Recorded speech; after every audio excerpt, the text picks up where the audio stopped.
America और चीन के बीच ट्रेड वॉर अब थमने का नाम नहीं ले रहा।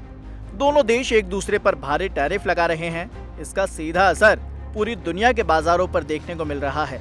मगर इस बीच खबर यह है कि चीन ने एक और बड़ा ऐलान कर दिया है। दरअसल चीन के विदेश मंत्रालय ने घोषणा की है कि चीन उन अमेरिकी अधिकारियों, सांसदों और गैर सरकारी संगठनों के नेताओं पर प्रतिबंध लगाएगा जिनके बारे में उनका कहना है कि उन्होंने हांगकांग के मुद्दे पर खराब प्रदर्शन किया है। दरअसल हुआ यूं कि इसी साल मार्च के महीने में अमेरिका ने 6 चीनी और हांगकांग अधिकारियों पर प्रतिबंध लगा दिए थे, जिन पर आरोप था कि वे अंतर्राष्ट्रीय दमन में शामिल थे और शहर की स्वायत्तता को और ज्यादा नुकसान पहुंचाने वाले कार्यों में भी शामिल थे।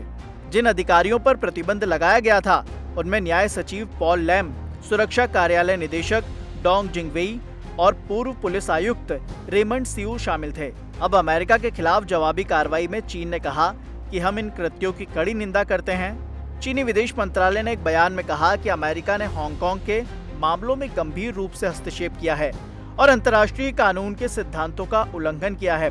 उन्होंने कहा कि चीन ने हांगकांग से संबंधित मुद्दों पर खराब प्रदर्शन करने वाले अधिकारियों और एनजीओ नेताओं पर प्रतिबंध लगाने का फैसला किया है।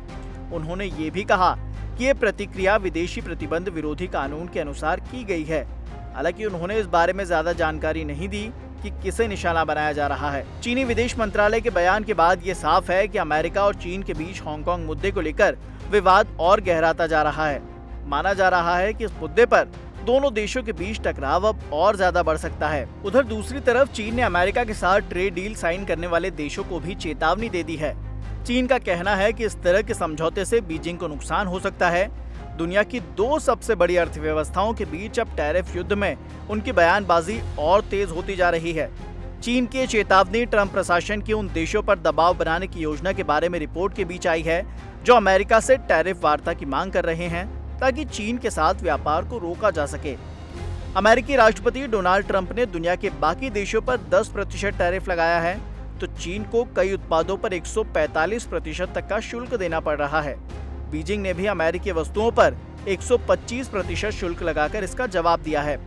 इस बीच ट्रंप प्रशासन ने कहा कि कई देश अब टैरिफ कम करने के लिए अमेरिका के साथ बातचीत कर रहे हैं, लेकिन सोमवार को चीन के वाणिज्य मंत्रालय ने कह दिया कि वो अमेरिका के साथ व्यापक आर्थिक सौदे करने वाले अन्य देशों पर दृढ़ता से विरोध करता है जो उसके हितों में समझौता करते हैं।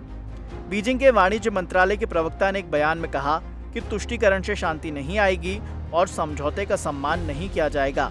चेतावनी दी कि यह दृष्टिकोण अंततः दोनों तरफ से विफल होगा और दूसरों को नुकसान पहुंचाएगा। मंत्रालय ने आगे कहा कि अगर ऐसा कोई समझौता किया जाता है तो चीन इसे कभी स्वीकार नहीं करेगा और इसका दृढ़ता से और उसी तरह से जवाब देगा। इसका मतलब साफ है कि चीन भी वैसे ही कदम उठाएगा जैसे अमेरिका ने उठाए हैं।